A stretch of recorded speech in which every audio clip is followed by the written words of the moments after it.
3 Singhalese families have received a house with the government's help. This is my house. This is my hall.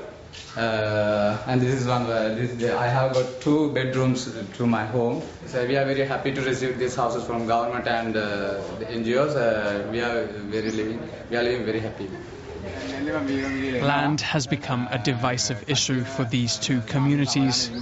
Tamil people were lived here, and the government decided to give the lands for in front of that road, main road. Behind? Yeah, behind the main road, yes. As the Singhalese move in, the Tamil families are being pushed away from the coast and their traditional fishing zones. And it's not just the Singhalese. The army too has been chasing the Tamils from their land. This local human rights activist helps forcibly displaced families. We're going to see the mainland dispute in this area. 47 Tamil families were evicted so that a military base could be set up here after the war. When the Tamil Tigers controlled this region, these men made a living by fishing. Today, chased from their land, they've lost their primary source of income. Earlier, when we lived by the sea, I used to fish all night long, and I could earn 8 to 10 euros every day. But now we don't earn more than €1 or 2 a day.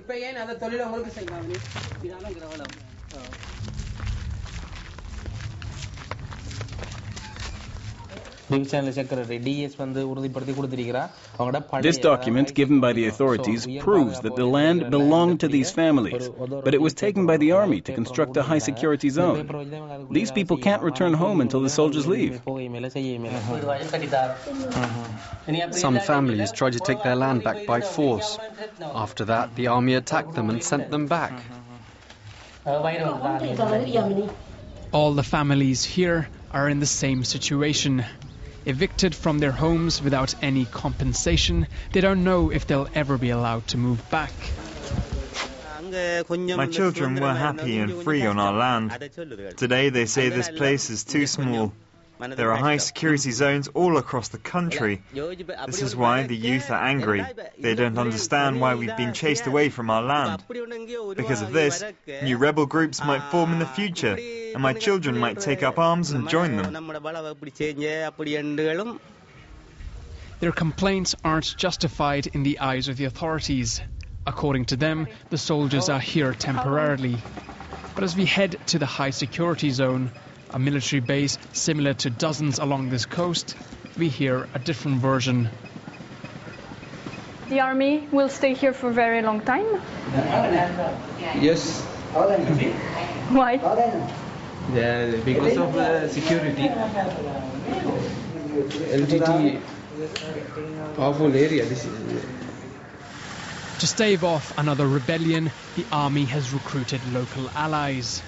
When they took over this region 2 years ago, they relied heavily on Tamil paramilitaries opposed to the Ltte. The head of the local government in Batticaloa is a former paramilitary leader. There was a camp over there. My group attacked it. He received the post in recognition of the role he played in defeating the Tigers. My job today is to listen to the people and ensure the security of the region.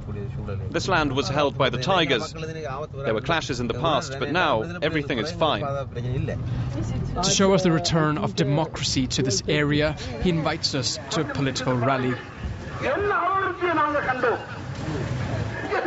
This is the new face of Sri Lankan democracy: barbed wire, armed soldiers and forced applause.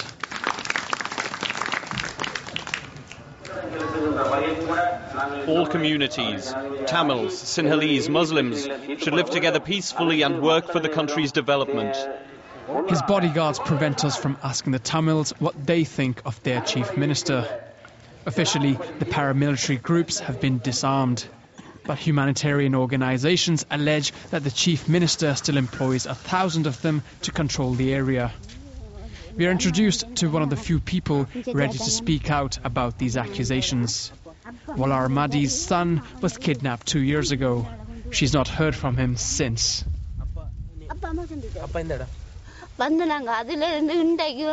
My son was attacked in front of me by some men. They were dressed like civilians. They hit him and accused us of being Tamil tigers. We complained to the police, but nothing was done because they were paramilitaries.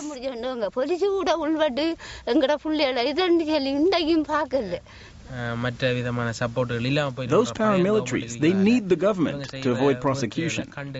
And on its side, the government needs these paramilitaries to do its dirty work. They work together. They share the responsibility, 50-50.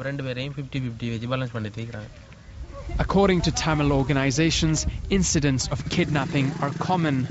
More than 5,000 civilians suspected of sympathizing with the Tigers have disappeared since the end of the war.